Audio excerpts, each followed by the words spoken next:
Salam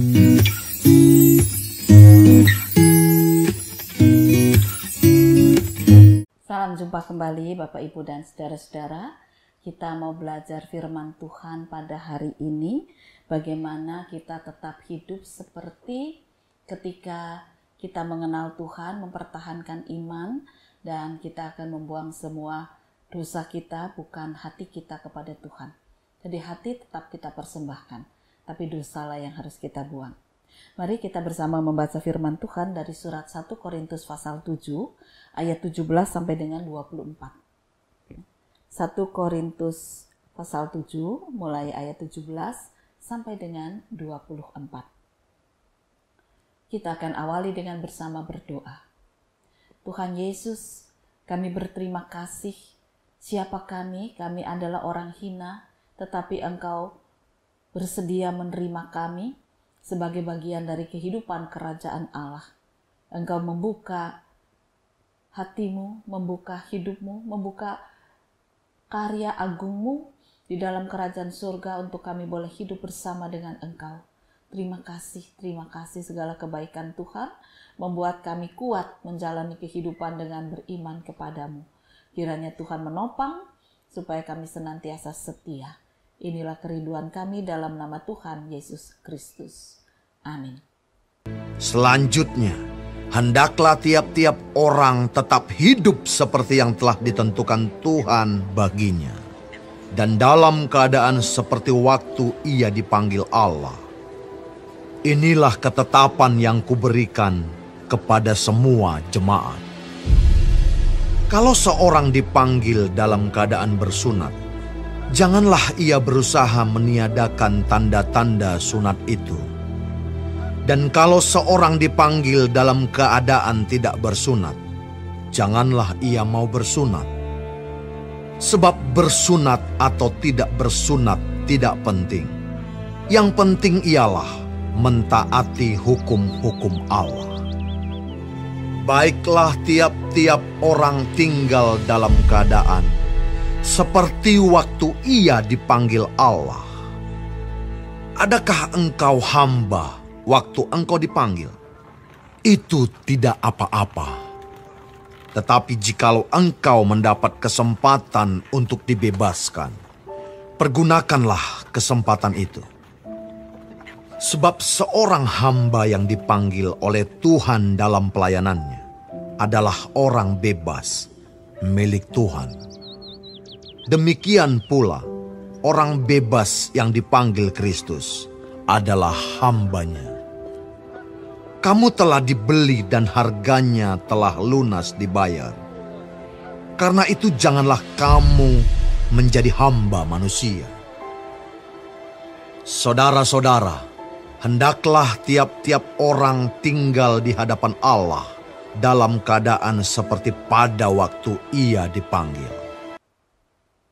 Bapak, Ibu, dan saudara-saudara, seorang bapak yang dijatuhi hukuman cukup lama untuk tinggal dalam penjara karena dia melakukan kekerasan, melakukan pemerkosaan, dia narkoba, dia mencuri motor, dan banyak kejahatan lagi yang dia lakukan. Akhirnya dia harus tinggal di rumah tahanan. Nah, ketika istri dan 2 anaknya mendengar putusan hakim, mereka keluar dari ruang pengadilan sambil putus asa. Mereka bertiga nangis sepanjang jalan dan mereka tidak tahu arah pulang, salah jalan karena hati mereka kacau. Mereka tahu bahwa suami dan ayah mereka tuh orang yang jahat, tapi mereka nggak ngira hakim menjatuhkan hukuman yang sangat berat. Dalam keputusasaan ketika mereka nyasar jalan, tangan Tuhan itu sangat luar biasa. Dia perhatikan 3 orang ini. Dan Tuhan menuntun mereka tanpa mereka sadari sampai di sebuah gereja. Sebuah gedung gereja. Mereka pada awalnya bukan anak-anak Tuhan. Tetapi ketika hujan lebat turun dan mereka berada di depan sebuah gedung gereja, akhirnya mereka coba berteduh di sana. Satpam di sana mengatakan, ya sudah bolehlah di sini pinggir aja gitu ya, di emperan, karena tidak mengenal, takut ya, memang sekarang banyak orang-orang jahat bermuka manis. satpam bertanggung jawab penuh. Lalu ketika hujan mulai reda, ada 2 orang pengurus gereja yang datang dan melihat 3 orang ini bertanya, "Kamu siapa?" Dan ibu itu mengakui dengan terus terang, "Siapa mereka? Apa yang terjadi? Tuhan bekerja." Lalu 2 pengurus gereja itu mengatakan, "Apakah kamu mau mengalami hidup baru? Biarkan sementara waktu suami dan ayahmu tinggal dalam rumah tahanan, tetapi maukah kamu mengenal Yesus yang akan mengubah hidupmu?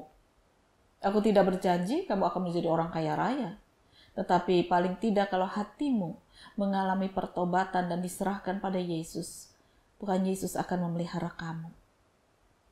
Dan mereka berdua pada awalnya ya bingung, tapi akhirnya mereka katakan, "Saya coba belajar. Tapi yang pertama saya kepingin adalah pekerjaan. Apakah bisa di sini saya bekerja?"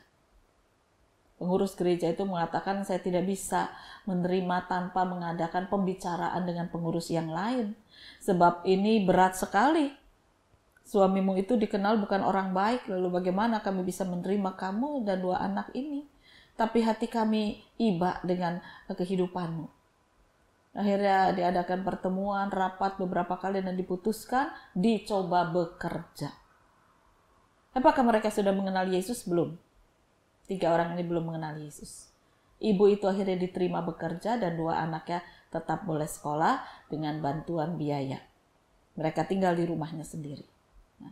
Dan kemudian berjalannya waktu, ibu itu tersentuh oleh cinta kasih Yesus. Dan dia mengalami pertobatan, dia bercerita kepada anaknya akhirnya juga lewat waktu mengalami pertobatan. Dan ibu itu bekerja dengan jujur, dengan rajin, dengan setia. 2 anaknya juga sekolah dengan tanggung jawab walaupun sering kali dibully. Tapi karena mereka sudah mengenal Yesus, mereka hanya bisa mengadu kepada Yesus. Dan mereka bertumbuh dengan sehat, dengan baik secara iman. Akhirnya hari yang ditunggu oleh mereka tiba. Sang ayah boleh dibebaskan dengan syarat. Dengan syarat. Karena perilakunya di dalam rumah tahanan berubah sangat baik, maka bisa dibebaskan dengan syarat. Mereka merasakan inilah jawaban doa yang selama ini mereka nyatakan di hadapan Tuhan.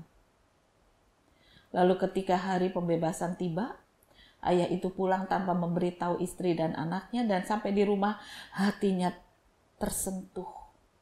Karena istrinya terbaring sakit, lalu 2 anaknya yang masih usia 14 dan 12 tahun itu sedang masak. Yang mereka masak cuma nasi dari beras yang paling murah dengan ikan asin. Tapi mereka katakan berterima kasih. Karena sudah 1 minggu ibu tidak bekerja, padahal upah ibu itu harian. Dan ya inilah yang mereka bisa makan, tapi kami nikmati. Lalu mereka katakan bahwa inilah doa yang dijawab oleh Tuhan, bahwa ayah mereka bisa kembali. Kenapa kamu sekarang berdoa kepada Tuhan Yesus? Karena Tuhan Yesuslah yang menyelamatkan kami. Pada awalnya ayah itu kecewa, marah, dan enggak karu-karuan lagi. Tapi istri dan anaknya terus tekun mendoakan. Akhirnya ayah itu juga mulai mengalami karya Roh Kudus. Ketika melihat bagaimana keluarganya selama ini dipelihara oleh Tuhan Yesus melalui cinta kasih gereja Tuhan.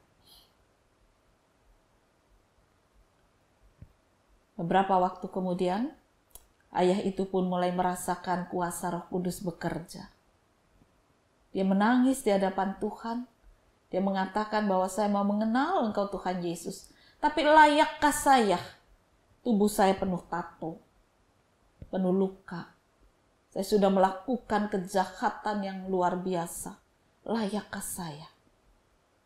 Ketika dia datang pada pendeta, pendeta mengatakan layak. Sebab yang dicari oleh Tuhan adalah orang seperti kamu. Dan sekarang setelah kamu mengalami pertobatan, hiduplah dengan hati yang baru. Buang dosa, jangan buang hatimu kepada Tuhan. Dan dia mulai menjalani hidup.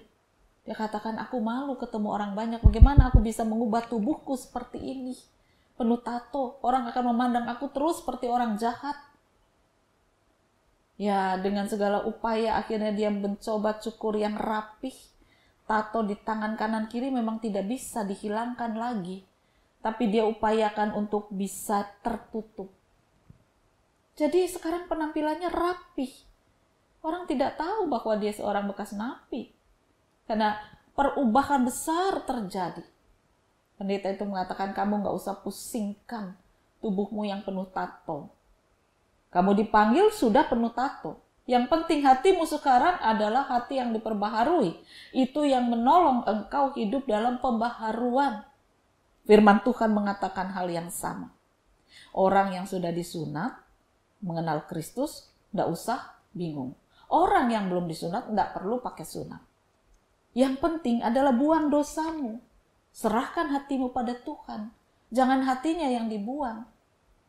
Nah, kalau Bapak ini kemudian mengalami pertobatan, tubuhnya memang tidak bisa diubah lagi dari tato.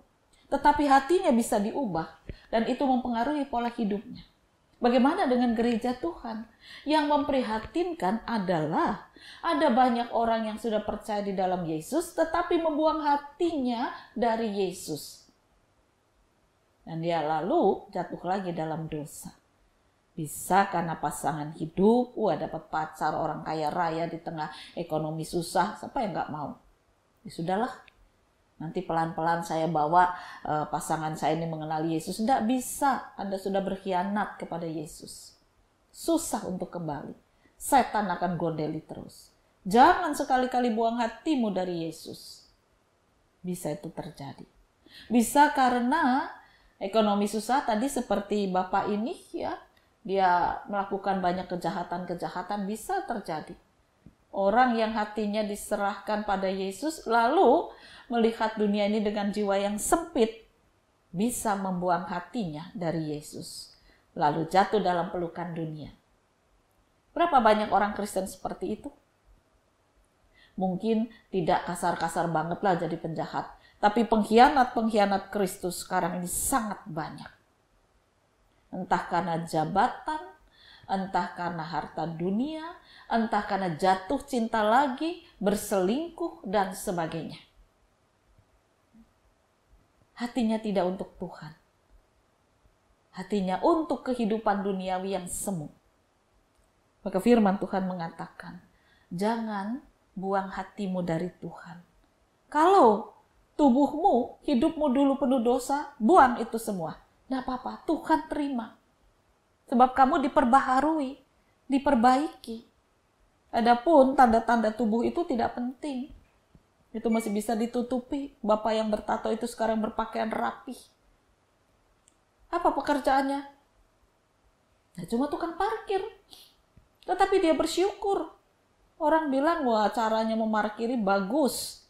Orangnya ramah, pakaiannya rapi, nggak dekil, nggak kotor. Oh, tukang parkir itu biasanya kan dikenal kotor. Nah, Bapak ini mengupayakan menutup tubuhnya supaya orang tidak takut kepada dia. Dia melayani dengan ramah.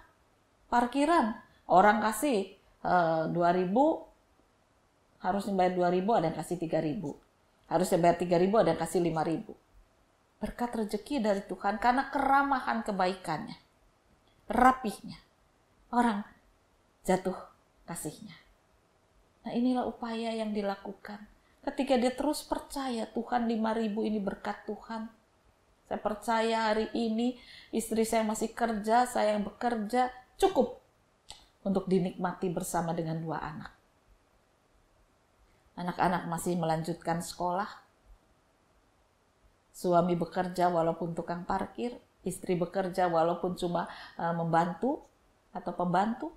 Tetapi mereka bersyukur untuk rezeki yang Tuhan berikan hari lepas sehari. Nah, oleh karena itu mari kita belajar Bapak Ibu dan saudara-saudara, buang dosa. Jangan buang hati. Kalau orang ini bisa menyerahkan hatinya kepada Tuhan, maka orang Kristen harusnya lebih kuat lagi. Jangan buang hati kita kepada dunia. Nah, tapi serahkanlah kepada Yesus. Kalau kita sudah menyerahkan, jangan lagi berpindah. Jangan kita ragu-ragu akan cinta kasihnya. Tetaplah setia. Seperti pada waktu kita mengenal Kristus. Karena dia gembala yang baik. Dia pemelihara hidup kita. Kalaupun kita sedang dituntun nurut.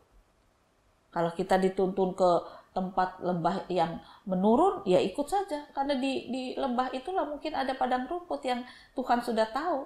Kita domba-domba nggak tahu. Tapi gembala tahu. Biarlah kita ikut. Karena pasti gembala yang baik akan memberikan kepada kita juga yang terbaik. Setialah. Buanglah dosamu, jangan buang hatimu dari Tuhan. Selamat berjuang, Tuhan memberkati firman-Nya. Amin. Mari kembali kita akan berdoa. Ya Tuhan, biarlah kami belajar untuk tetap menyerahkan hati, jiwa, hidup kami dalam pemeliharaan Engkau sebagai gembala kami yang baik, Sang Mesias, Juru Selamat di dalam Yesus Kristus. Kami percayakan masa depan kami. Memang kami harus berjuang di tengah derasnya guyuran hujan, panasnya terik matahari, persaingan ekonomi, tetapi kami percaya Engkau memelihara menjaga hidup kami. Beri kami kesehatan baru setiap waktu, supaya terhindar dari pandemi ini, dan kami boleh merasakan berkat kesehatan yang Tuhan nyatakan kepada kami, menopang supaya kami boleh bekerja dengan baik. Iman yang kami serahkan, biarlah bertumbuh di dalam cinta kasih Tuhan. Hati yang kami serahkan, biarlah dipenuhi dengan sukacita dan kepercayaan. Dan kami boleh menjalani kehidupan hari ini dan hari esok di dalam anugerah pertolongan Tuhan. Berkaryalah ya Tuhan. Inilah doa kami. Dalam nama Tuhan Yesus Kristus. Amin.